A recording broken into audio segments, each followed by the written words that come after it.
នៅថ្ងៃពុទ្ធ13កើតខែកដឹកឆ្នាំម្សាញ់សប្តាហ៍ស័កពុទ្ធសករាជ2569ត្រូវថ្ងៃទី22ខែតុលាឆ្នាំ2025នេះខ្ញុំបកណាអាត្មាភាពបានចូលរួមក្នុងកម្មវិធីចែកស្បៀងដល់ប្រជាពលរដ្ឋរស់នៅក្នុងភូមិជោគជ័យនិងភូមិព្រៃច័ន្ទក្រោមអធិបតីភាពព្រះសមត្ថវង្សទេពផានព្រះជាគណៈថ្នាក់ត្រីនិងជាព្រះបល្ល័ង្កគុណ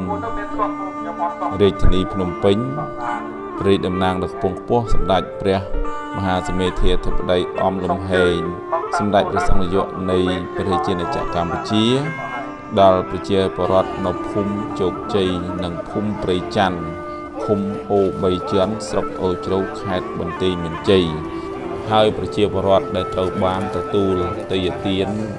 នោះមានចំនួន 1000 គ្រួសារជាងជាមួយនឹងព្រះសង្ឃចំនួន80អង្គជាងផងដែរបង